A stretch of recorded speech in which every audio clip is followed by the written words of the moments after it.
Good morning. My name is Heather Nadler, and thank you so much for being here today with us. This is the next edition in our series, Planning for a Peace of Mind. Today's topic is probate in Georgia. And this topic sprung out of one of the presentations that Laura Akins, one of the other attorneys in our office, did earlier in this series because she had so many questions coming about probate. So this wasn't really initially something we were going to cover, but we of course, do a lot of probate in our office and thought that since there was so much interest, we would go into some more detail. So thank you for joining here today for our discussion on probate in Georgia. My name is Heather Nadler with the Law Office of Nadler Biernath. And this is just a little bit of information about me: undergrad at Auburn, law school at Tulane, and our office does concentrate exclusively in the areas of elder and special needs planning, as well as estate planning. Now, like any good lawyer, as I get started here, I have to tell you that this is not legal advice. This presentation is meant strictly for educational purposes and is not a substitute for sitting down with an attorney and discussing your own particular situation. So we're talking about probate here today. And of course, probate begins with a last will and testament. So you might say, I've signed my will. Okay, now what happens when when my loved one passes away? And one thing that I think is really helpful is to explain what this word probate even is. Probate simply means, in Latin, to prove. So going through this process, we are proving to the court that this will is valid and that it has been properly administered, and that the will is going to notify the people who need to be notified, and that it is a valid document. So that's what we're doing. We're simply just going through and proving to the court that everything was done well and that we need to move forward in the process of administering the estate of someone who passed away. And so sometimes your will has to be probated. Sometimes a will doesn't have to be probated. And this is always the first thing that we look at when we're sitting down with someone who says, my loved one has died and we need to probate the will. We're not going to take your word for it on that. We're going to look at the assets and see, do we really need to probate this will? Because sometimes you don't have to. It depends. It's a good lawyerly answer there, isn't it? So sometimes assets are going to pass outside of probate. So the mechanisms that might make that happen are things that are titled and passed by virtue of operation of law. So one of those might be joint tenancy with right of survivorship, or even just having two names on an account. In the state of Georgia, if we have two names on a checking account and one person passes away, well, that account is now the account of the survivor. And that's not necessarily surprising when you think about it in terms of, for instance, a married couple, one spouse dies. Yes, you want the other spouse to have it. But as a lot of you know, I know we've got a lot of clients watching here today. Appreciate that. But on the elder law side of things in particular, sometimes we have a parent who lives here in Georgia and there is one local child, and that local child is on the account as a joint owner just for ease of operation, because they're the ones, going to the doctor's office and paying the copay, or they're the ones running to the drugstore or the grocery store, whatever the parent needs. And so therefore the parent puts them on that account. Well, when the parent then passes away, like I said here, joint ownership of an account, that account becomes the account of that child. Now, maybe the parent intended that, but otherwise, if the parent really just had them on there for convenience, then the estate plan has been a bit disrupted. The will might say that account goes to all the kids, but if one kid's name is the only one that's on it, that's who's going to inherit. So that's an example of how joint ownership can do what you think it's going to do and what you intend it to do, like in the case of a spouse. But other owners, it applies just to them as well. Of course, another very common way that assets are transferred outside of probate is using a beneficiary designation. We see these most often on retirement accounts or on life insurance policies where you say, when I die, I'm designating this person to serve as my beneficiary and to receive this asset upon my death. It can also have a transferable upon death, TOD or POD. I get a lot of clients sometimes who come in with a statement and will say, here's my bank statement and it says POD after it. I don't know what that means. And I said, well, it means payable upon death. And we need to figure out to whom, where's it going? Is it going to where you would want it to go? And of course, another way that assets can pass is via a trust. And we're going to talk a bit about living trust and using trust to avoid probate potentially. So I'm just going to touch on that here and move on for the time being. But a lot of times, the will doesn't need to be probated, especially on the death of the first spouse. A lot of times things are titled jointly. The bank accounts are titled jointly. We've got beneficiary designations pointing to the surviving spouse.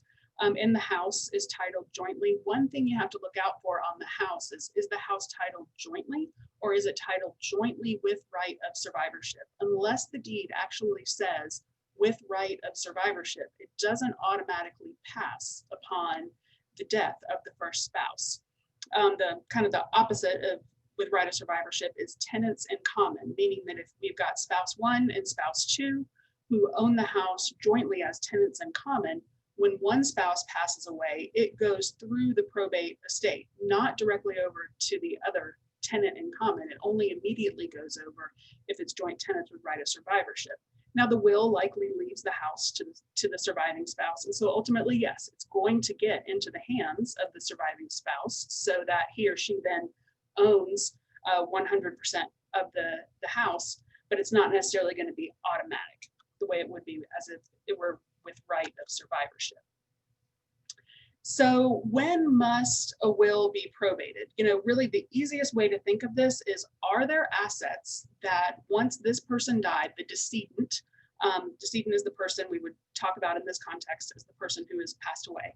Once the decedent has passed away, are there assets that the family cannot get a hold of, or that the loved ones, whoever it's going to, cannot get a hold of? If so, then we're going to need to go through a process to gain control of those assets. And so the decedent, the account is sitting there in just the decedent's name and no one can get a hold of it. That's going to signal to us that, okay, this will is going to need to be probated. Now, sometimes there is ongoing business of an estate. Meaning, it might literally be a business. If you pass away and you're the only person who is an owner of your business, and that business needs to keep up and running and there will be money coming in, then sometimes you need to open an estate to kind of step in and take the place of you as the business owner if you've now passed away. Another thing we often see is lawsuits. If there's going to be a lawsuit, we need an entity to pursue that lawsuit, or sometimes the decedent is getting sued. It might have been a car accident that was that the decedent was involved in, and there's going to be a proceeding to determine liability for that. So sometimes we need to open an estate for those purposes. So these are different instances where the will might need to be probated. One thing I did forget to say is there's a Q&A box down there, probably at the bottom of your Zoom screen. If you want to submit questions as we go along, I'm going to address all of those at the end. So please feel free to submit your questions as I go along. So let's say we did have that. Say we have a house that is sitting there in just the decedent's name. We know we're going to have to probate. So now logistically, what does that mean? What the heck do we do? How do we probate something?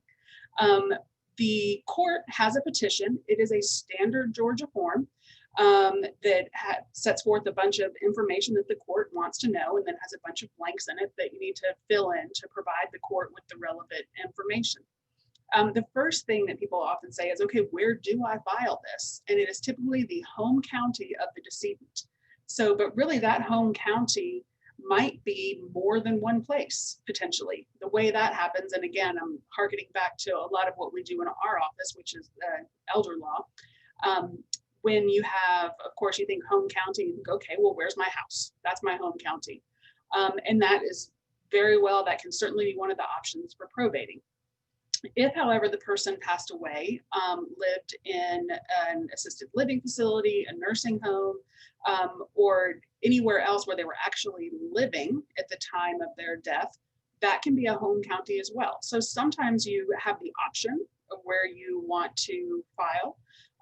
And not that it makes a whole lot of difference. I mean, it could matter if, the house is down in South Georgia, but the family is all here in Atlanta, and mom was actually here in a assisted living in Atlanta, then yeah, let's probate in Atlanta, because that's where everybody is, and it's going to be more convenient as opposed to having to go back and forth corresponding in South Georgia. So it can be convenient sometimes to have that selection, but absent someone living somewhere and owning their home place somewhere else, you're probably going to be in the county where the person lived and owned a home at the time of their death.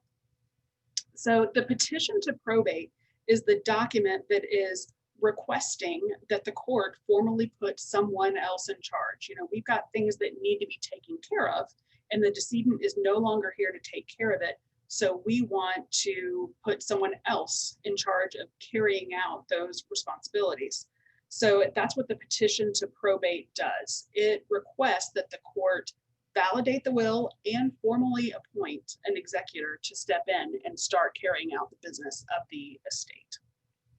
It is a standard form, which greatly does simplify the process. The forms are available on the Georgia Probate Court's website, so you can see there what would be entailed and what's required. It's a lot of date of death, address at the time of death, who were the family members, who were the heirs at law. So it's pretty standard information, but obviously it's important that you really understand what the court is asking and get it filled out properly in order for the process to go smoothly. So the petition is usually initiated by the executor. So when I sign a last will and testament, I say, okay, I, Heather, am setting up this will, and here's the person that I want to be in charge of things after I pass away. That person is known as the executor. It's who I have nominated to serve as the executor and take care of my estate after I am gone.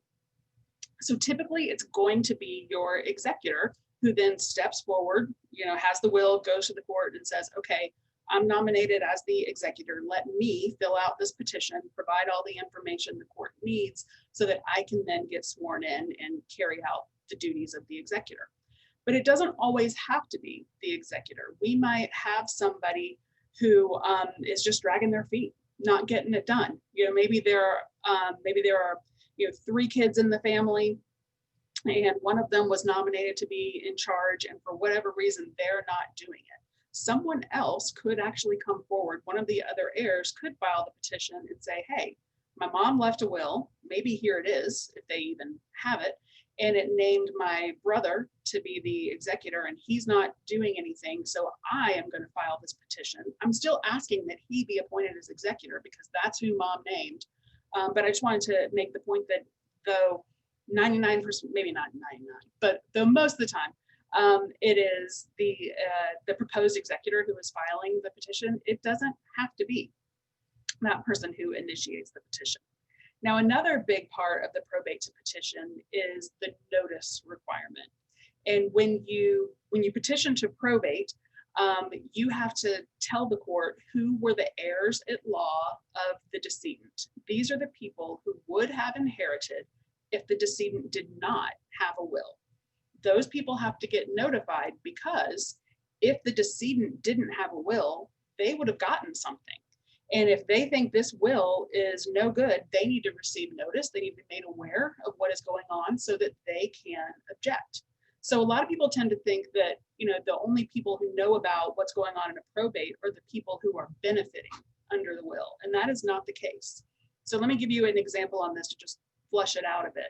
Let's say that I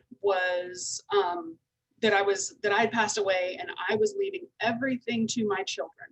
So let's say I'm married, but I wasn't leaving them anything.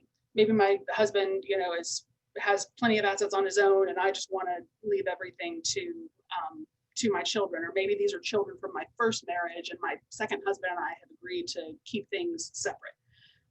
So for whatever reason, I'm leaving everything to my children. That does not change the fact that my husband is my heir at law. So he is going to get notice of the petition. He is going to have the opportunity to object to my will if he's not in agreement with the way I set things forward. Not only that he wasn't in agreement, he doesn't have to be in agreement with it. He just has to think that, well, she left everything to her kids because those kids were up to no good. It's pretty difficult to overturn a will in Georgia. And it can't just be, someone saying, well, I don't like it. I don't like that. I wanted to be included in that will, so I'm going to object. Now, plenty of people do that. But, a last will and testament is, the right to put that in place is something that historically Georgia legislature and the Georgia courts have taken very seriously, and therefore you have to have very convincing evidence of malfeasance, whether the testator was under the influence of one person, had been threatened, or had cognitive impairments themselves and didn't really understand what they were doing. So it's difficult to overturn a will, but the heirs in particular have the right to do so. So that is why they must be notified. The notice process is you can get heirs to acknowledge before you ever file the petition with the court. In other words, if I'm leaving everything to my husband and 2 children, they could all sign off on that ahead of time, and then we provide that to the court and say, hey, you know what, everyone's on board with this, please just process it. If that doesn't happen, then say only one of my children acknowledged, because I have 3 children and one of them was estranged. If only 2 of the 3 children acknowledged, the court is going to serve that person, the one who didn't acknowledge, so that they can know that everyone was made aware of what was going on here. So family dynamics, one of the things we're going to talk about in a bit is avoiding probate. And the moral of the story is probate in Georgia is not that difficult, and it's not necessarily you just want to always run and avoid probate at all costs. But if there are family dynamics that are going to complicate things, if we do have an estranged child who isn't going to receive anything, then using a trust to avoid probate can be a really good option, because when a trust is administered, they don't have to be notified of that if they are not included within that trust document. So we'll talk about that. But when I do use trust to avoid probate, most of the time it is because of difficult family dynamics. So one of the last bullet point here that you'll see, one of the things that we do need in order to file a will for probate is the original last will and testament. Now, sometimes the original can't be located, and there are steps that can be taken to get around that, whether it's using affidavits to verify the signature or verify that that I'm still the attorney and I had not updated the will. So if you have a copy of the will, it's still possible to probate a copy, but there are more steps that must be taken, and it makes the process more difficult. So hopefully, ideally, we have the original last will and testament. One problem you can run into, and people often ask me about this, where should I keep my will? And everyone tends to think I need to put it in the safe deposit box. And that is fine as long as someone else is on the safe deposit box as an owner. So if my husband and I have a safe deposit box and we are both on there as owners, and then we add a child on there, then that as an owner, then that child can gain access to the safe deposit box even after my husband and I are deceased. The child can get in there and get the important documents. However, more commonly what I see is that the child is on the safe deposit box as a signer, an authorized signer. But then when the parent dies, the authority that the parent granted goes away. So if you are going to keep documents in a safe deposit box, it's very important to make sure that that someone other than you, and probably someone other than your spouse as well, just because things can happen simultaneously, to make sure that someone is on there as an owner who can gain access after the fact to the safe deposit box, get the original will, even if you are deceased. So one of the things that clients will often say to me as we're going through this probate process when they first come in is, I don't know, the bank said I need a letter. I need a letter from you, or I need a letter from the court. And that sounds like a pretty easy process. Well, great, let me write a letter and say, yep, I drafted this will, Jane's the executor, please let her go on about her way. Unfortunately, it doesn't quite work that easy. Probate in Georgia is easy, but not that easy. So letters testamentary are what the court ultimately issues when the court reviews the will and the petition and sees that all is in order, it was executed properly, the heirs have been notified, no one has objected. Once all that has taken place and the executor goes into the court, raises their right hand, promises to behave themselves, and takes the executor's oath, then the court will issue letters testamentary. It is literally one piece of paper that says, okay, Heather's deceased, her executor is now authorized to step in and take her place and handle all the business that needs to be taken care of. So that's the letter that banks are often referring to. the legal document that appoints the executor and gives them the power to move forward with administering the estate. So we've got our letters testamentary, our executor sworn in. Now what? This one slide really just sums up what probate is, what the executor needs to accomplish. And that is, when someone passes away, it is my job as the executor to determine what did the decedent own.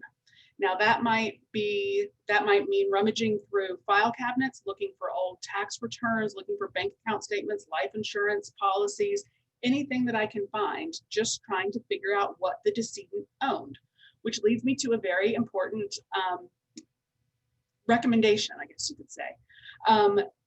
If you have someone that is going to be serving as your executor, even if it's your spouse, you might think, oh, they know everything. Write it down. Very important to keep a current list of your assets, your email passwords. If you've got correspondence, bills and things that come to you via email, keeping that list and keeping it with your will and other important documents can go so far to making life a lot easier for your executor. There are even some proprietary products out there. One in particular is the Family Love Letter. Certainly not endorsing, just giving you something to Google and determine what the heck it is I'm talking about. But this is, a booklet that asks a bunch of questions, gives a bunch of prompts to really get you thinking about getting everything in order for an executor who might need it one day. Also, if you work with a financial advisor, many financial advisory firms will have some sort of similar publication that they provide to their clients for getting all this kind of stuff organized. When we embark upon estate planning, we send out intake forms to gather all this information. And I encourage clients to, now that you've done this, keep this, at least as a starting point. Even hopefully it's 20 years from now before you pass away, but this will at least be a starting point and provide this to your executor, or at least keep it with your important documents. A lot of people don't necessarily want to turn over all of that information right away to someone, but vitally important, make sure they know where to look. Make sure they know that it's the drawer in the bottom kitchen cabinet or whatever it is, wherever you're keeping these important papers, hopefully in a fireproof box somewhere. That is my recommendation, a fireproof box that doesn't necessarily have a key or a combination, just something that could withstand some damage if that unfortunate situation arose. So that's the first step, determining what is owned. Then once you've determined that, you've got to gather up these assets and kind of consolidate them, figure out what's where, and start contacting those entities, contacting the Department of Motor Vehicles to transfer the title to the car, contacting the bank, enlisting the real estate agent to sell the house. So that's the process of, you've determined what's out there, and now you're gathering it up and gaining control over it. And that's where you're going to need your letters testamentary to provide to these different entities that you'll need to deal with. When you gather those assets, most commonly, you're going to want to consolidate them as well. We've got to get them out of the name of Jane Doe and into the name of the estate of Jane Doe. So that entails opening up an estate bank account. It can be a regular old checking, savings, money market, whatever account. You're going to want to have the ability to write checks on it, transfer funds out of it, because as you are, even once you've consolidated these accounts, you'll see the next step here is paying off things. If the decedent had any debt, if there are final credit card bills that need to be paid, final expenses, keeping the mortgage paid. I was working with a client one time whose brother had been the executor of the estate, and she was a beneficiary, and things were kind of dragging and going slow, and she had finally reached out for some help on it. And it turns out he was about to lose the house because he hadn't been paying the mortgage payments. I don't know that it was anything intentional. I think he really just hadn't gotten good advice and hadn't thought about it. But you've got to, if there are utilities on in the house, if there's a mortgage, insurance in particular, you want to make sure and keep all of those things paid. So from the estate account, once you have some funds in there, that can become your operating account where you pay any of the ongoing expenses until everything is cleaned up and taken care So once you get debts paid off, and another thing to make sure you're aware of is that final tax return. That's often something that gets overlooked. You want to hold back enough money to pay that final tax return for the year.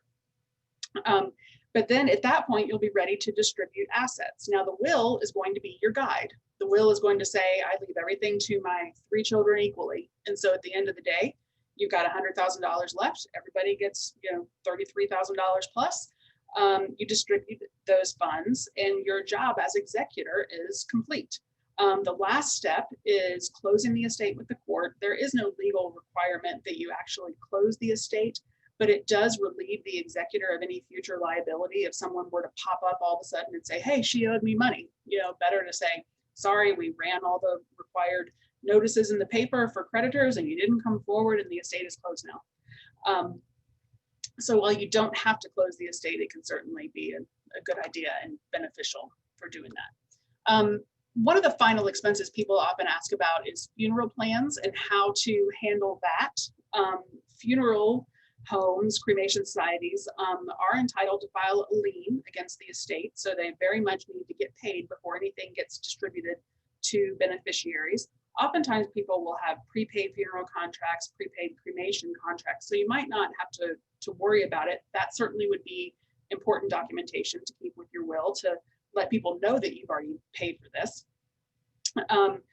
But if someone does have to front that money, pay the funeral home in the meantime, if someone can do that, then they absolutely can get reimbursed from the estate later. Or if there truly is no liquidity in the estate, but maybe all that's in the estate is a house that's going to get sold, it can be an open communication with the funeral home, let them know, and then that they will get paid as soon as money comes into the estate, and they have a very high priority lien under Georgia law to make sure that they get paid as well. Okay, so I'm going to kind of shift now to some frequently asked questions and give these. I believe these are some of the questions that had been posed to Laura as she was going through her presentation earlier, and so hopefully this will be useful information to a lot of you. So a lot of clients will come in and say, I did my estate planning when I lived in another state. Do I need to redo my will in Georgia? I really don't want to do all this again. So the good news is any properly executed will from another state can be filed for probate here in Georgia. So if your will was good in Tennessee and now you're down here, the will can be probated here. It is not invalid just because it's from another state. It can complicate things, though, to have an out-of-state will. For instance, if we're probating a will that says, I give my executor all the powers listed in New Jersey Code section 78432. Well, I don't know what that law says. The judge in the Georgia probate court doesn't know what that law says. So again, it just might be more cumbersome or back and forth. It's always advised to have your will or your entire estate plan reviewed if you leave states, not because there are going to be fatal mistakes in it, but just because it's going to be a lot easier on your executor on the back end to carry out your wishes if they're dealing with a document that was drafted for the state in which it's being probated. Another place you can get caught on that is with accountings. Under Georgia law, we are able to waive an accounting requirement under a will. And so what that means is I can put in a will that said, a provision that says, you know what, my executor doesn't have to file an inventory when I die, doesn't have to tell the court what I had when I died, because I don't want that being public record. And also my executor doesn't have to account to the court, doesn't have to file spreadsheets and bank statements and things saying what was in the estate and proving that it all got distributed out to the beneficiaries. So in Georgia, we have the ability to waive that. But if another state doesn't have the ability to waive that, let's say Connecticut, I don't know if they do or not, but perhaps Connecticut doesn't allow accountings and reportings to be waived. So that Connecticut will is not going to say my executor doesn't have to file accountings, because that's not allowable under Connecticut law in the first place. So then when that Connecticut will gets probated here in Georgia, well, it doesn't say that it waives the accountings. So again, it's not fatal, but it's just that it's going to be more cumbersome and also a lot less private if the accountings have to be filed with the court, because those do become public record. So if you did move here from another state, or if you're contemplating moving from Georgia to another state, at a minimum, have your estate plan reviewed. You may not have to completely overhaul it, but an amendment here, an amendment there might go a long way toward keeping the process clean when it does come time to probate your will. Now, avoiding probate. I've mentioned this a couple of times already. If you're flipping around late night TV and you come across, in particular, PBS, you may see a financial advisor there saying, you got to have a trust, you got to have a trust, you got to have a trust, you got to avoid probate. And that is because that financial advisor, most commonly it's Susie Orman, who has wonderful things to say about many, many things. And she is right that if you are in California, where she is broadcasting, then yes, you should have a trust to avoid probate, because different states have different processes. There are also different expenses associated with those processes. And for instance, in Georgia, when you file a will for probate, typically it's about $500 in court fees to both open and close the estate. So it's not a huge expense.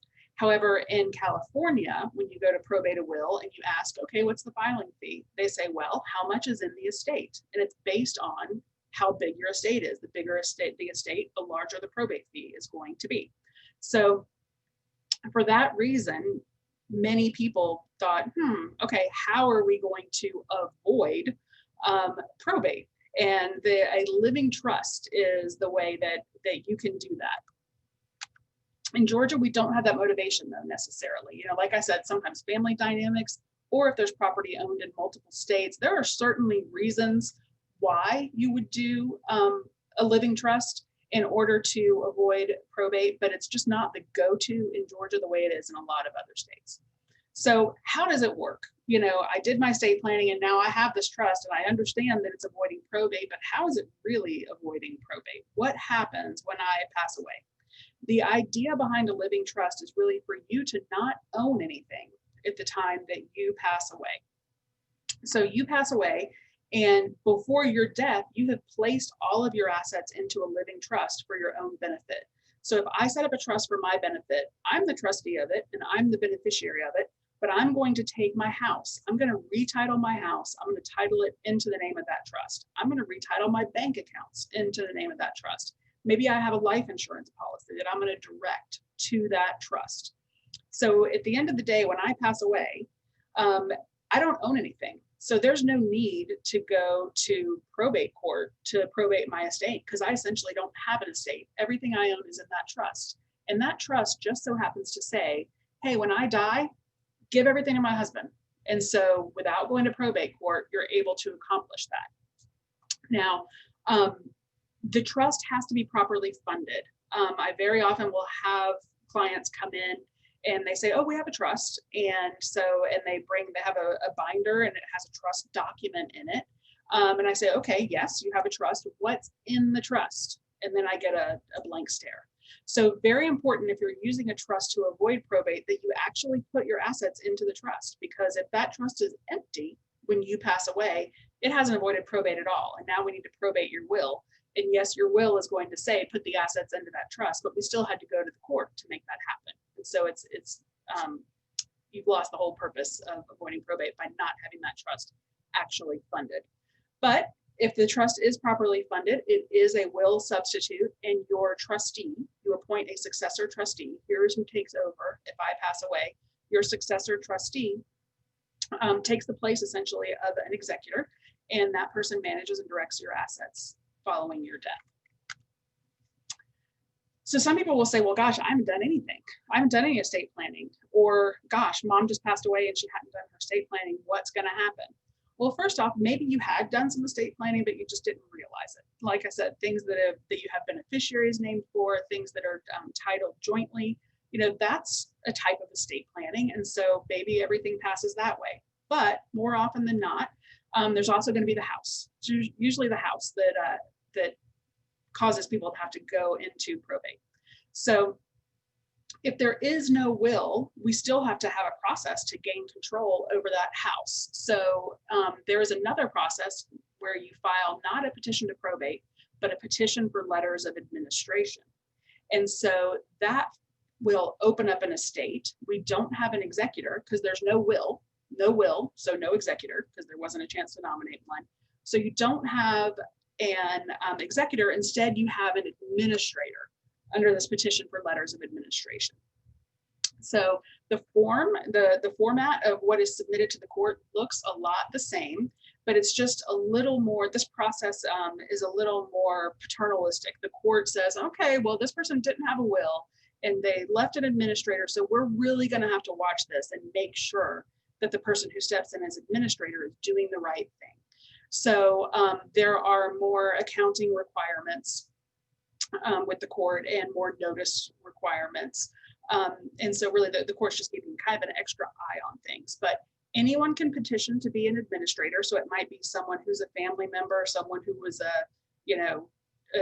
joint owner, business partner or something, someone who needs some business to get done. The interesting thing is creditors can also file this. So let's say if I owed a bunch of money when I died and my executor wasn't doing anything because there's really nothing in the estate, he knew I had a bunch of debts, a creditor can come forward and file this petition for administration to kind of force access to some of the assets. So just like with the probate petition, heirs will be notified and have the opportunity to object. Heirs can waive the requirement that an administrator post bond. So an administrator who is stepping in, the court, again, remember I said it's going to keep an extra special eye on things. So one of the things they require is that the administrator post a bond. If I have $100,000 in assets, then my administrator has to post an insurance policy, a bond for $100,000 in case that administrator runs off with the money.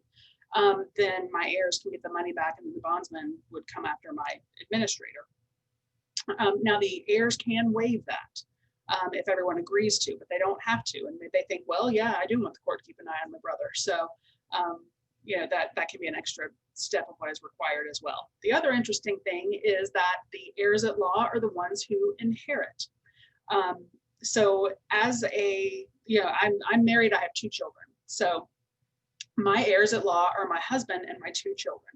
My husband is guaranteed at least 1/3 of my estate. So in my instance, my husband and each of my 2 kids would get 1/3 of my estate. Now, if I owned the house, that means my husband would own 1/3 of the house and the kids would own the other 2/3 of the house. Not exactly what I intended to happen, certainly not what my husband would want to see happen. So Georgia essentially will write a will for you if you don't have one, and they do it under the Georgia intestacy statute.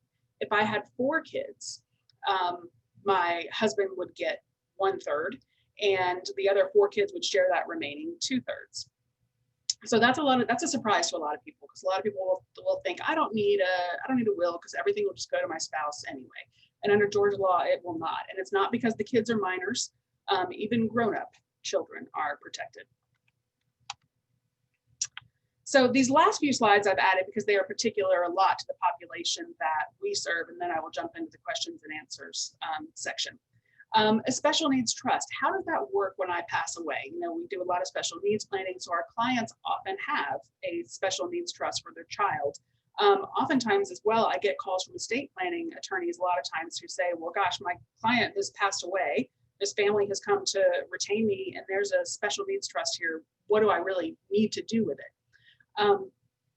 So the trust goes through, or the assets, the assets of the estate go through the probate process. And it's just that your will then says, okay, put the 1/3 that is for my child with a disability over in that trust over there. So just here's an example of how that might work. So John has a will leaving assets to a special needs trust for the benefit of his son, Stephen. So let's say John had $100,000 that was going to go to Stephen. He has designated his wife, Anne, as the executor. So it's going to be Anne's job to go through, figure out what he owns, gather up all the assets and get them ready for distribution.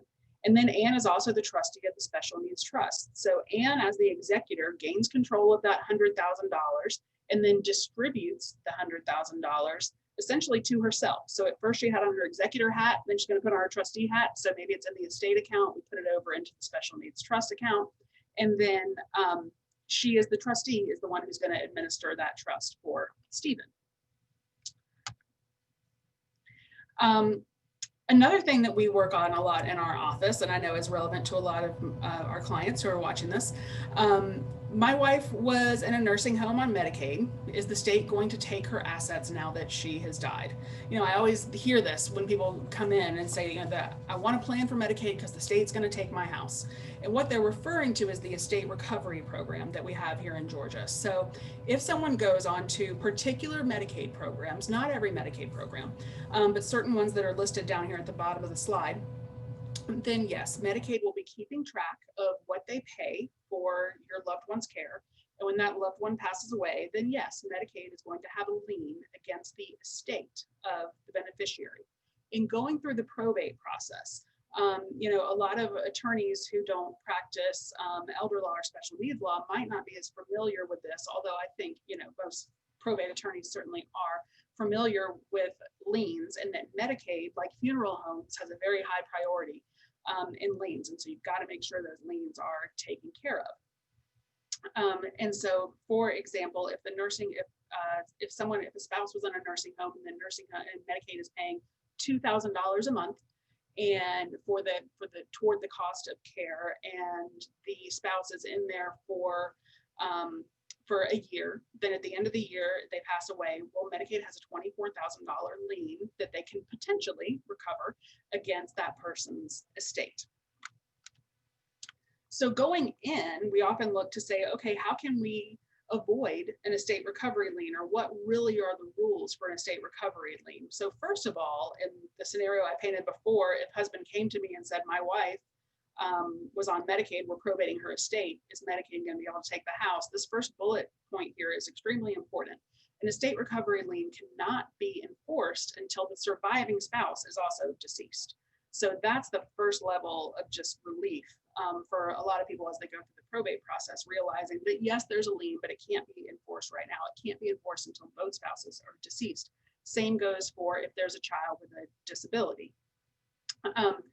So on the front end, when we're looking for ways to minimize or even avoid estate recovery, when we apply for Medicaid, we often will take everything out of the name of the spouse that's going into the nursing home and put it into the name of the spouse who's still living in the community. That way, if the spouse in the nursing home passes away, they own little or no assets, and their estate won't be subject to a lien. Likewise, if we're doing planning on the front end and we have some time, a lot of times clients will come and say, you know, I've heard about this thing about the state taking your house when you pass away, and I want to avoid that. There is a possibility to transfer assets out to, most likely, a trust is usually the best option, or another family member. Children, taking assets out of the name and putting them into the name of someone else or a trust. That way, again, when the person passes away, even if they were on Medicaid, they didn't own anything, so there's really nothing to file a lien against. I often talk to my clients who have a spouse in the nursing home about their own estate planning. What have you done for your own estate planning? Because if wife is in the nursing home and husband's out in the community, but husband passes away first and wife inherits a bunch of stuff from husband, she potentially is going to lose her Medicaid. But then also, if she's been on Medicaid for a long time, those assets would be subject to a lien when she passes away.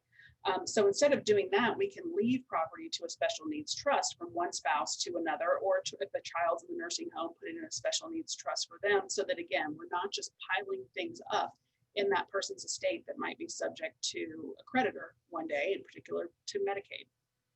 And of course, spending down funds on things to enhance the life of the beneficiary helps, because if there's nothing in the person's estate when they pass away, then Medicaid's not going to be able to have anything to recover against. So last one on this, how do I know if my estate is subject to an estate recovery lien? When someone goes on Medicaid, there is an acknowledgement that is required to be signed saying, yes, I know about estate recovery, but I really want to receive Medicaid, and I agree. And that's the only way you're going to get Medicaid in the first place. However, it is required, very important down there at the bottom. This form does have to be signed before Medicaid can come back and say, hey, you owe us money. And typically it is signed, but they have to produce it. And if for some reason it wasn't signed, you know, I have clients a lot of time tell me that I didn't know about estate recovery. I'm like, well, there's this form here that you signed that says you did. But if that form wasn't signed, that is a rebuttal to having to pay the Medicaid estate recovery lien back. So if you're acting as an executor, you want to make sure that you review and see that form, and that the state produces it before you just pay a lien, because those liens can be pretty substantial, as you can imagine. All right, I'm going to pull up my Q&A box here and see what we've got. Okay, question here. This has to do with notifying the heirs of the probate process. What if you are not in touch with legal heirs and unsure how to make them aware? Well, in this day and age, it's kind of hard to say, oh gosh, I don't know where they are. So the court does require a diligent search affidavit. So that's saying that, you can do it yourself and say, well, we Googled and we went to whitepages.com and the last known address was this. Or you can enlist private investigators to do a skip trace, but the court isn't just going to take your word for it. You have to say, here's what we did, here's everything we tried, and we don't know where these people are. Also, if they're unknown, the court is then going to appoint a guardian ad litem for them, which is another attorney who's essentially volunteering to kind of look out for things on their behalf and determine and do even further search to see where they are and to make sure that they truly can't be found. If they can't be found and they're entitled to money, then it can be paid into the registry of the court, and the court will just hold on to it until they show up to get it. Next, if a charity is listed in a will, is notice required as part of the process? So on the front end, when you're notifying heirs, so a charity is not an heir, so they don't get notice that the will is being probated. However, on the back end, when you want to close the estate, part of that process is that all the beneficiaries have to sign off saying, yep, I got what I was supposed to get. And so the court will look at the will and say, oh, well, here's ABC Charity. Let me make sure that I have their acknowledgement before I close this estate to make sure that they got it. So they don't get notice on the front end, but they do get notice on the back end before the estate can be closed. Next, so what other safe place would I keep the will if I don't have a safe deposit box? So like I had said, something fireproof is ideal. A lot of people consider freezers fireproof, and I don't necessarily recommend the Ziploc bag in the freezer, though I've had plenty of wills that I've probated that have come straight out of the freezer. So just making sure that it's someplace fireproof is, I think, the main criteria. And again, the safe deposit box is fine as long as someone else is on there as an owner. Another thing to be careful of is, does that fireproof box have a key? Does it have a code? And does someone know what that key and code are? And also just letting them know, where is that fireproof box? People don't necessarily have to agree on the front end to be your executor.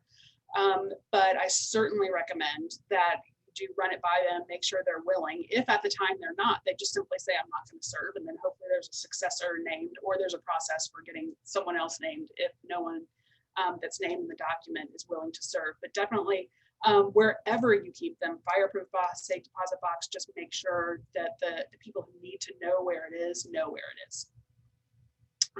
What is the typical time frame for the probate process from start to finish? And are there differences in the probate process from county to county in Georgia? So this is state law, and so there shouldn't be measurable differences from county to county. One that immediately comes to mind when I say this is just there are kind of administrative things that are different. For instance, some counties don't require a death certificate. They will take an obituary, or they don't require anything, and they will cross-reference with the vital records to make sure. Whereas other states say, no, you need to provide us with a death certificate. So little differences like that, but there really shouldn't be too much in the way of differences from county to county. As far as the time frame goes, the estate has to stay open for 6 months. So from the time you file, you have to leave it open, and you get appointed as executor, you have to leave it open for 6 months. But that does not mean that in the meantime, you can't go ahead and distribute. Let's say, for instance, maybe I was already serving as power of attorney for my dad, and I knew all about his finances and all that. So I was pretty comfortable saying, okay, everything's taken care of. Now, you would always want to hold back something, just a little just in case money up until you're ready to close. But you can distribute some in the meantime. It's not that you can't distribute anything during the time that the probate process is going on. As far as getting it initiated, you file the petition with the court, and if everyone has acknowledged and signed off, it can be a matter of just a couple weeks before the court calls you and says, okay, we reviewed everything, we're ready, come on in, take your oath. But of course, if someone is fighting, I mean, gosh, they can go on for years, as you've probably seen on the news and some of the celebrity stories. Next, I have power of attorney because the person in question has lost his wife and had an estranged son, whom he did not want to have access to his property and valuables should he become incapacitated. He has passed and the home is in foreclosure. What steps do I take to get the property out of foreclosure and manage what's left of the estate? So the first thing would be to get sworn in as the executor, because the mortgage company, whoever, is not going to talk to you until you have legal authority. So you mentioned that you had power of attorney. You haven't mentioned that you were actually named as an executor. If you are not executor under the will, then you're not going to, obviously have a will to file for probate, and you would need to go that administration route. Filing a petition for letters of administration, that would put you in as the administrator. You could gain access to whatever assets there might be to, get the house out of foreclosure and get it sold. But you're going to need some legal authority to do that. So it's probably going to be the petition for letters of administration. How long do you have to probate an estate? I have learned that this varies from state to state. In Georgia, there is no limit. You can file a probate at any point in time when something comes up. Oftentimes you will see this, like there might have been a house that several generations of the family have lived in, and they just kind of kept passing it down, and someone took over, and finally at the end of the day, someone wants to sell it, and we say, well, shoot, it's in the name of someone 3 generations ago. It's not too late. You can go and clean that up. So there's no statute of limitations essentially on probate and will in Georgia. How long can the executor take to settle the estate? There is no requirement there either. And so the executor, really can take as long as the beneficiaries are going to let him or her take. If the executor is dragging the heels, and there are other beneficiaries who are saying, where's my money? What's probably going to happen is someone's going to file maybe a petition for an accounting or a petition to remove the executor. So there are ways to force an executor's hand, but at the same time, there's no, apart from that, like if you're the only heir and you're the executor and you don't feel like dealing with it right now, you don't have to until something comes up that forces you to. Is an ABLE account addressed differently in the probate process? So for those who don't know, an ABLE account is an account for people who have disabilities.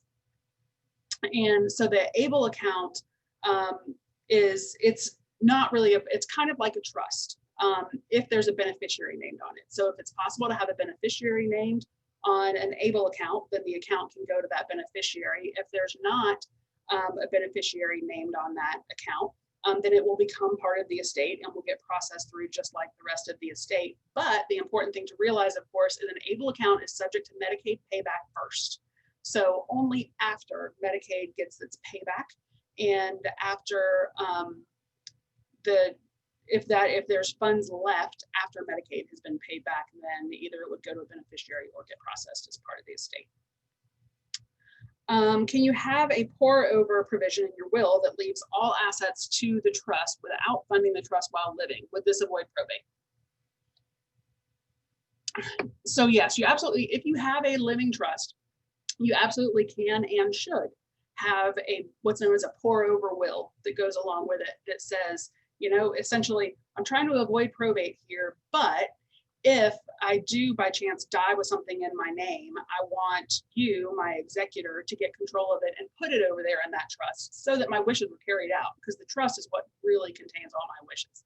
So you should have a pour over will that leaves assets to the trust, but it's not going to avoid probate. So for instance, if you've got your house and your house is in your name and you have your living trust, your will is going to say, I leave my house to that trust, but you got to go through probate to make that happen. So only by funding the trust before you die does the trust serve to avoid probate for probate assets. Now, if you had a life insurance policy that was paying to the trust, well, that's not a probate asset, so that wouldn't have to go through probate, but it wouldn't have to go through probate anyway. So kind of the overall arching answer to that question is you got to have the trust funded if it's going to avoid probate. Are transfers to living trusts subject to the Medicaid 5-year look-back period? So in Georgia, you can't just go giving your house away, that 5-year look-back period for Medicaid.